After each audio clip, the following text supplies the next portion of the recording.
by becoming rich. Take all your money, buy Bitcoin. You can wake up every morning and say GM. GM. GM. Today is Friday. It is the 30th of August. We are nearly at the end of the month. Let's do daily levels. So, another day of outflows on Bitcoin ETFs heading into the end of the month. Price-wise, we are just in a choppy sideways phase. I would say this is most likely distribution, meaning that this current structure from where we broke down on Tuesday, I think this does go lower. Either it's going to make a new high and go lower and bottom out there, or go straight down. So going straight down is based upon, which seems to be getting close to invalidating, which is pretty good for short-term bulls, which I'll talk more about in trade of the day. But the short-term path I see, if we are not able to get the bands back to green on the 1 hour, then it's probably going to break straight down, and the trigger for that would be breaking below this low, so yesterday's low. That would be almost certainly a move that will look like this, where it loses the level, retests it and goes lower. Now, I'm not saying it has to go like all the way down there, but you get the idea. It's going to go lower. That would continue the bearish trend. If the 1 hour bands here flip back to green and we hold up going into the New York session, there is a greater probability that we go up, not down. Doesn't mean it will. There is just a gap above that we might just push up into 60.2 and reject. But also, there's untested areas from yesterday. If you remember yesterday, I mentioned if we break out here, we can move all the way to 61.6, 61.8.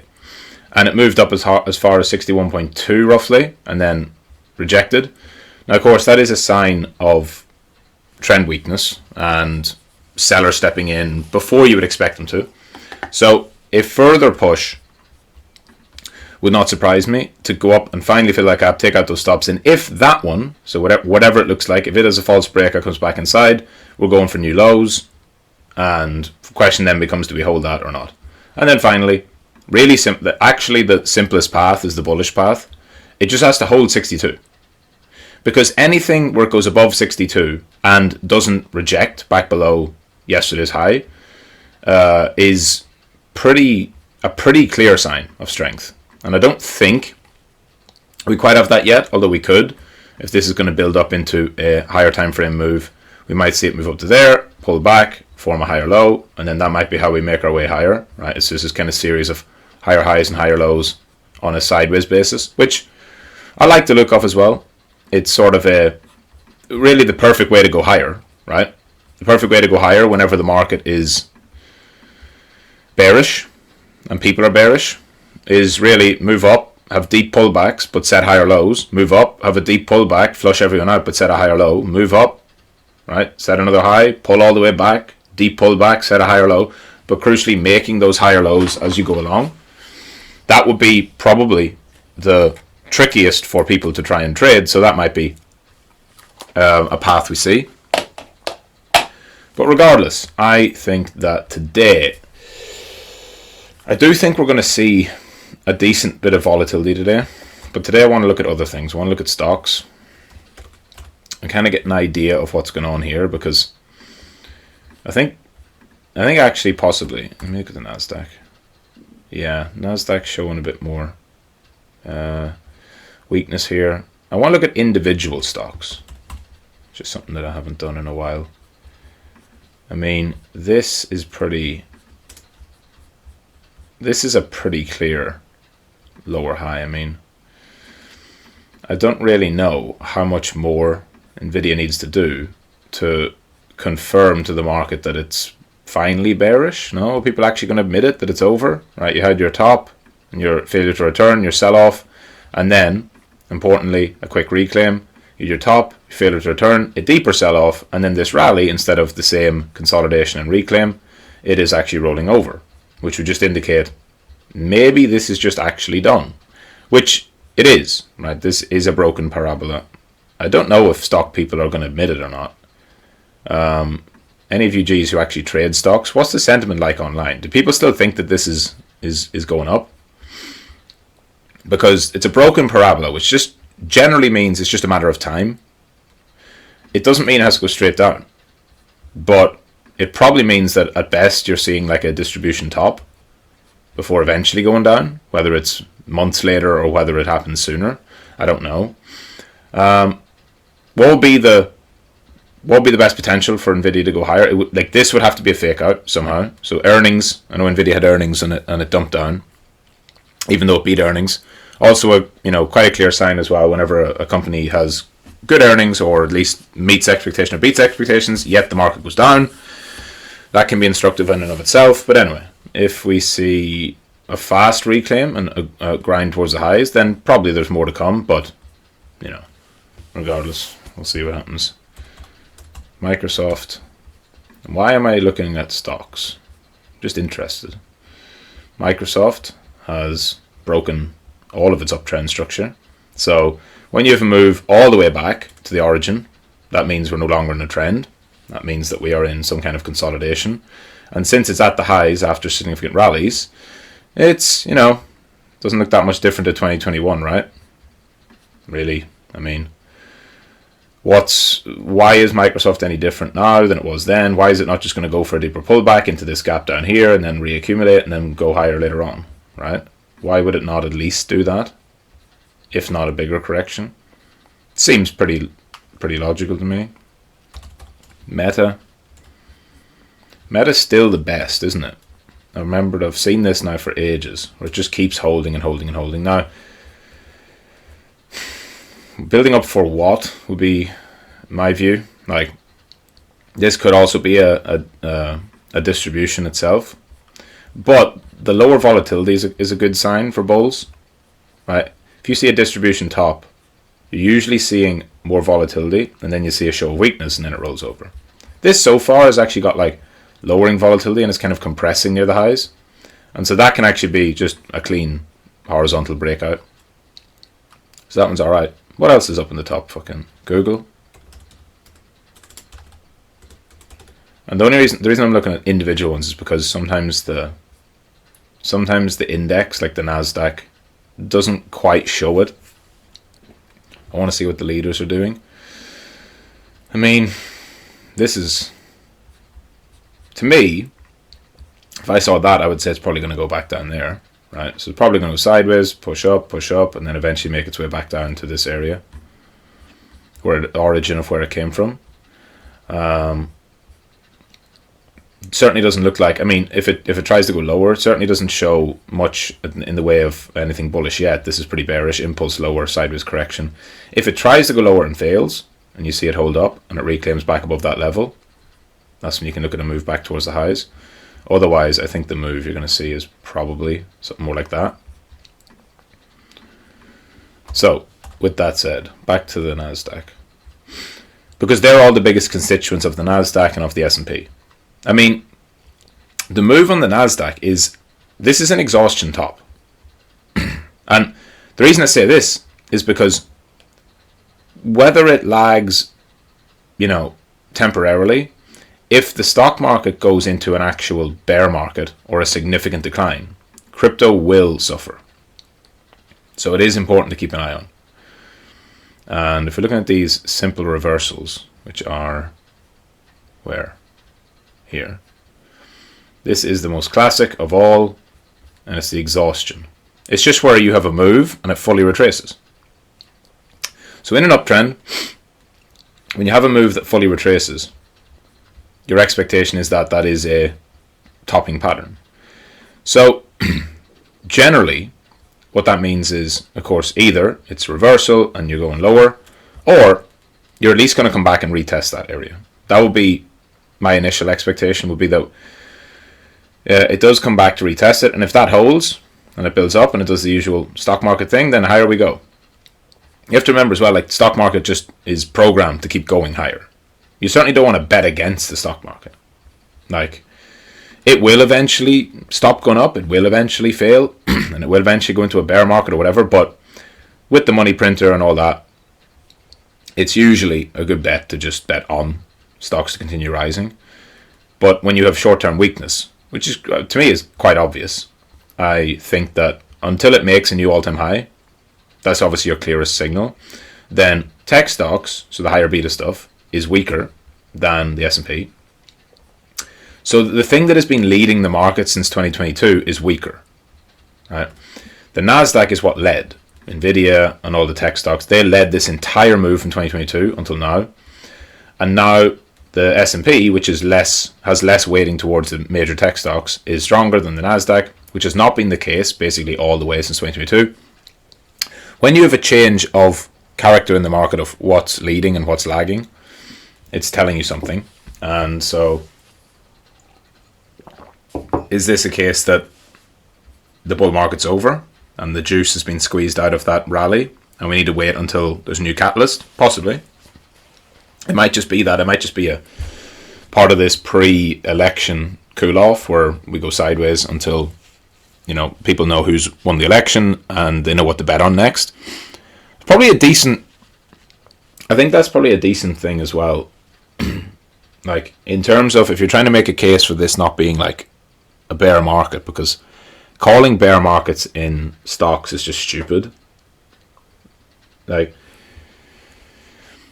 perma bears in stocks just get absolutely wrecked for literally decades upon decades, and then they finally get an actual bear market, and then they just can't flip whenever the bear market ends, and then they're just bears again. It's like, what's the point? The vast majority of the money is going to be made on the upside, so suspend your disbelief. It's funny how people don't seem to learn that lesson. The game's rigged. The money printers rigged the game, so why bet against the currency debasement? But maybe tech stocks are lagging because Trump versus Harris will have the biggest effect on tech than anything. That's why you see a lot of the Silicon Valley tech guys going behind Trump, because the expectation is that's going to be much better for their industry if Trump's in. Republicans tend to be more pro-markets, lower taxes, lower regulations, all this stuff that's very good for the tech industry. And whatever happens with Harris, it's probably just better in general for the overall market, stock market. Not that it's better. Trump's obviously better for markets, full stop. But in terms of the other sectors of the market, if Harris gets in, they're still going to print this whole thing. They're going to still raise the debt. The US national debt's going to keep rising. They're going to keep printing money. They're going to keep fucking, debasing the currency. The question is, where does it go? Democrats are going to do more social programs and Medicare and whatever, fucking housing and stuff like that. Just handing money out to people. And the Republicans are going to do more cutting of taxes, printing money to give to whatever. What is it? Energy and industries that benefit from low regulation tend to do better with Republicans, right?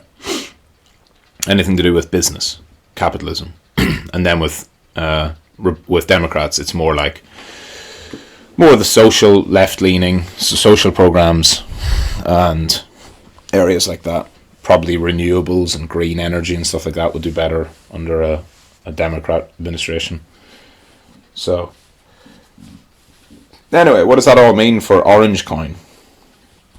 Well, maybe it's a sign of how fucking quiet the market is that I'm even looking at stocks. Because there's not much point over-analysing crypto, really. The paths I laid out a minute ago are the paths I expect for now, and we'll see how that goes. This, I think I laid this out yesterday in trading analysis. This would be the most bullish path you could see. The most bullish thing would be to reclaim this level but not take the highs and compress beneath it and then grind above it. That's where it would actually be building towards a breakout that would allow the breakout to hold. You don't want to see it, you can see this in the past few months. You don't want to see it just moon straight into the highs because that leaves behind inefficiencies and gaps below. It's better if it builds and grinds up slowly. If it does that, that's good. That's a decent sign. I think that would be a clean breakout of 70 you could just buy. And so that's obviously going to take many more weeks. I feel like a broken record saying this July, August, June, July, August, it's been the same kind of thing. It's like, maybe we go up, but probably just a simple summer negative seasonality is going to hit us again, and it did. And maybe we have to wait until September, October, which seems like we're getting, and then we get to go. I think it's probably not that much more complex. And that's if it goes higher. September obviously is historically a bad month for Bitcoin, right? If you just look at the past returns. But, how does September tend to do when we come off a red August? And whenever summer, which I'll class as June, July, August, whenever summer is red, as we see here, we open in June and we're probably going to close the end of August down. How does Bitcoin perform under those conditions? Because a lot of times, basically every time we get to the start of the month, people pull out these charts again, right? They go to the Bitcoin returns. They're like, oh, look, this time, September, yeah, it tends to be bearish. Okay, but there's more context required there. What happens in September if June, July, and August have been down? So together, you've had June, July, August red. And we tend to have red Septembers, usually after some kind of a summer retracement, I would imagine. July actually is pretty green on average. And I think people were saying this back then. And we did get a green July, which is interesting. But it doesn't feel like it, right? And that's the other thing that can really throw people off. Like, you look at these things and you're like, oh, look, well, whatever. There's a few of these, like here, 2013. Oh, it was green July, but it came after a 30% red June, right? And even here, you have a 20% July, but it came after a 14% red June. And then you have a 16% July in 2022, but it came after basically 40% down in June. So, like, are these actually like super bullish months? Like, if you go back to July 2022 was not very bullish. That was June 2022. So yeah, July was green, but I don't think anybody was saying fucking, over the moon at that. So anyway, when we have a red August, green September, red August, red September, red August, red September, red August, red September, red August, green September, red August, green September, red August, red September. So it's kind of mixed bag. Nothing really to be inferred by that. The clearest seasonal tendency for crypto is Q4 is best overall. You can see that by the cluster of green. And the same thing happens in Q1. You tend to have Bitcoin's best returns distributed at the start of the year and at the end of the year. On average, the best month is November. Second best month is October. Third best month is February. And I think the fourth best month is March. So 4 of the 6 from January, February, March, October, November, and December, so out of Q1 and Q4, 4 of the best 6 months on average for Bitcoin come at the start or the end of the year. That's no surprise at all. That's been a well-established trend for BTC. And why is that? It really just comes down to how investors position themselves. At the start of the year, especially in a good year, like an expectation of a good year, you get a front loading and a front running of the flows. Like we saw this, like all of Bitcoin's returns this year, like every single fucking candlestick of Bitcoin's returns this year came in Q1. Right, the entire first quarter, that was it. January, February, March has set our yearly high and low. So there's January, there's the yearly low. In March, we set the yearly high. And everything that's happened since has traded within that. So if there's going to be a breakout, obviously it's going to come at the end of the year. It's nearly impossible for it to happen before Q4. Maybe September, but most likely September is going to build up and set up a bullish October and November. And then when you couple that with the fact that we have an election year, which we obviously had back in 2020, we had a red September. 2016, we had a green September. And 2012 is not even on it. So again, a mixed bag. But after the election passes, we see some of our best returns. Obviously 2020 was the biggest. 2020 November and December, I think that was the 2 biggest months that we've seen. Certainly since, if you go back to the real early days, you can see bigger returns. But since Bitcoin has been, let's call it like a bigger asset in the last sort of 2 cycles, seeing those results returns, distributed towards the end of the year. That's really what everyone's banking on and hoping for, right? We're seeing this big green end to the year. We got that last year. We definitely had a great end to last year. That slightly gives me pause, because I see a lot of the same kind of sentiment where it's like, oh well, now let's just hang on to Q4 and then it gets good. And it's the same sort of, I don't know if it's cope, but it's the same sort of maybe just hope rather than cope. It's not really cope, because it is based on seasonal tendencies. Bitcoin does tend to do better, but anyway, why would it go higher into the end of the year? The reason why it would go higher into the end of the year is because there's an expectation of the following year being good, right?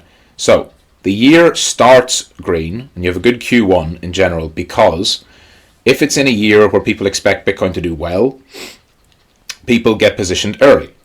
Then as you come to the end of the year, if people expect the next year to be good, the same thing happens. So 2023 is a perfect example.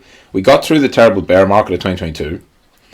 We come into 2023 with better expectations, because 2023, in terms of the 4-year cycle, will be like the recovery year and the year where the bear market ends and the bull market begins. So people front run that. Then we come to the end of that year, and then we're coming into the halving year, 2024. So people want to front run that. So then we front run that, and we have all the returns at the start of the year. And then the reason why there should be some positive flows into the end of the year is because Bitcoin's next year, 2025, that's typically the year that we have our bull market peak. 2021, 2017, and so on. Right? That's and 2013. But that's going way back. But yeah, the year after the halving tends to be where Bitcoin has its final top, especially 2017, 2021. And so there's every reason to expect that, barring some kind of catastrophe, investors should be willing to position and take more risk on in Q4 going into the next year. Whether 2025 turns out to be a big year or not, if you know that Q4 and Q1 tend to be the best months of the year, you're then going into a 6-month period where you could have good returns, like we saw the end of 23 into 24, right? At the end of 2020, 3 in a row, into 2021, 3 in a row. At the end of 2016, 3 in a row, into 2017, which was just one, but really a flat month, a big month, and then a slight retracement before a good middle of 2017. So, all else being equal, we should see some of these flows come in. Now, if they don't, that itself is going to be a very clear signal. If Bitcoin's not able to attract positive flows towards the end of the year, I'd say that would be one of the biggest red flags. And that leaves you kind of with September, which you have to navigate. And given that September is so uncertain, where we literally have, we've never really had a great September. We've never really had a big one, and we've had a bunch of bad ones. But mostly it's sort of just a sideways, +3, -3, -7, -7. Some bigger ones, but these 5s and 7s and +6s and 2s, that's basically just par for the course for BTC. It's like anything in this low to mid single digits is not really a huge month, nothing to write home about for BTC. It's like these ones here. You have a green month, great. You have a red month, okay. Green month, okay. Red month. And it's not like, barring the wicks, of course, it's not like much actually happens here. Sentiment sort of flip-flops, but we're looking at when are these next big, impulsive, uptrending ones going to happen. Should be Q4. Should be time to start preparing for it. Should be time to start positioning for it. But we need to see then what's going to happen throughout September. And I'm uncertain, obviously. Don't see any reason to reallocate into spot yet. I think patience will still be the way to play the game. And I mean, that's it. I don't really see much else. Let's look at ETH. ETH just continuing to do not a lot of anything. Solana. And we covered a bunch of altcoins yesterday. Some alts have decent charts. There's definitely alts that are better set up. But this is the kind of thing that you're looking to see over the next month or two. Right? You want to see any of these charts that are going more sideways. You want to see them stop going sideways. Right? So stop going all the way from the highs to the lows. Make a new high, make a higher low, and that builds up then for the next potential breakout.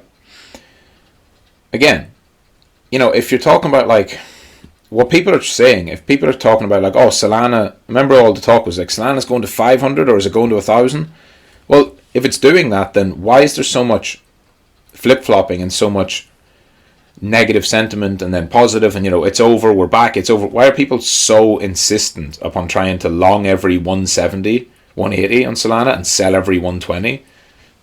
If you've so much conviction that it's going to 500 like people say, then why not just buy the breakout? Surely if it's going to 500, it's not going to go there in one candle, right? So why not just wait for some kind of actual positive momentum to build up? I mean, you've even seen this throughout 2021, after we had the mid-cycle crash. After it starts to build up and has the breakout and impulses through and holds and pulls back and touches the bands and consolidates and here, if you're just trading Solana, you could have entries anywhere along here following momentum. And it goes all the way from whatever it's 50, 60. And I remember we traded this at the time, back when the old HU days when we were pretty new. And then you've all this move, all this momentum. Right now, well, there is no momentum yet. And if the momentum builds up, then that's the time to get in. I do think that that's going to be, especially now the closer we get to September, we're getting into October, and people are going to wait, then they're going to reallocate, and they're going to wait for the election. I think it's pretty simple. A Trump presidency is very good for Solana and altcoins in general. It's much better for altcoins than it is for Bitcoin. So I see this kind of holding back and waiting and waiting and waiting before it actually happens. And this is kind of the phase 2 where people give up. And this capitulation phase is usually the worst. That's the whole point. It has to look and feel like shit for a long time for people to give up. That's literally how it works. So you don't want to fall asleep at the wheel. I'll finish with this. Like you don't want to become disillusioned and check out, because it's always darkest before the dawn, that old cliche. And if you feel like giving up, know that other people are actually giving up, and all you have to do is not. You don't have to get long here. You don't have to buy and sell every pump and dump. You can just wait and wait and wait and wait and just sit patiently. And when momentum starts to arrive again, you can reallocate and use your invalidation. And if it's wrong, it's wrong. That's fine. But if it's right, you're going to capture a major trend. And to have these, and this is kind of what's good about Solana over the last 6 months, is that it's cooling off. After a massive run from 18 to 200, right, that's over 10x, that's 10, 12x on Solana in 6 months. It's then had a 6-month retracement and cool off. And to build energy for the next big run, if you do want it to go to 3, 4, 500, it's going to have to do this kind of thing. It's cause and effect. It spent nearly 2 years going down and sideways before building into this rally. And that's how markets need to move, right? You have to rally, consolidate. And the consolidation phase is always going to make people quit because it doesn't happen fast enough. And, especially people with smaller portfolios, they think that they have to do things faster and take more risk. It's completely the wrong way to view it. Just because you have a smaller portfolio does not mean that you should act differently to the correct way to act. Like, the correct way to act is to be systematic, to have your plans, to stick to them, to be patient, to wait for momentum, to try and ride the momentum. So try and buy it as early as possible on the way up, not on the way down, right? This is the other thing. Like, don't buy stuff on the way down. Try and identify and build your systems around this. Try and identify, okay, what's the earliest point that we could see this moving up? And for Solana right now, that's quite simple. Break above this 162, break above that 170, which is the old value area, and then get allocated. And then you have your initial invalidation, which would be here. And if it does break out, great. You're in at 170, your stop's at 140. But when it breaks to 210 or 230 or 240, you can then move your invalidation up. You can compound it. Just like here, when you're looking to get allocated into these moves, You can wait till it shows clear signs of strength, even waiting multiple times. And if the breakout actually holds, at a certain point, it's not going to come back. So, patience. Patience, patience, patience. I think that's the name of the game, as it has been. And the longer that you have to employ that patience, the more you're going to get rewarded when it eventually turns. Because assuming that all this isn't over and we're not going to zero, then you're going to see a significant trend higher. Whichever way this breaks, and this goes for Bitcoin, ETH, Solana, well, ETH kind of already broken down, so maybe that's a bad sign, but for Bitcoin and Solana at least, when you spend 6 months not going up, retracing, consolidating, whichever way that breaks, there is a significant trend coming. So yes, if it breaks the downside, if we lose 100, Solana's probably going back to 40, right? Because that would be 6 months then, which would be distribution. But by the same token, if it breaks the upside, you're just going to kick to all-time highs easily. And the question is, do we go 300, 400, 500? Like, these lengthy reaccumulations are a very, very good thing. Just like we saw with BTC throughout last summer, right? Where we spent 6 or 8 months going sideways and many people gave up here. Not because price was anything crazy. I mean, it never went back below 25. It's not like price did anything crazy. It went 31, 25, 31, 25. But it's time. From the peak and hype of April all the way till October, 6 months of basically failed rallies and 6 months of dumps that look bad. But then, where did it go? That built up the energy to have a nice, strong trend. And the same thing happens for Bitcoin above 70, like I've said. But it really has to clear 70 to clear out all that supply. At that point, you're back in price discovery, right? Because the old all-time high is 69. So you get back above 70 and start trending. You should be hitting 80 easily. The question then is, do we get 90? Do we get 100? Where do we go? And those are the trends you want to ride. So certainly don't give up. And continue to work, build. Remember that trading is something that you're going to do. It should be something that you're going to do for the rest of your life. Why would you not? And try not to get too caught up in the short term. Especially the news cycle, which is all like literally that meme of "it's over, we're back," which I've been posting, which is a funny meme, but it's also true, right? I don't know where I posted it last. Was it in like this? Yeah, like "it's so over, we're so back," and different variations of that same meme. I thought I'd posted the other one, but maybe not. And that's all it is. So anyway, GM. That was a long one. And today, trade of the day. We have core PCE. We've got inflation numbers, so I'll break that down right now. GM, GM, GM.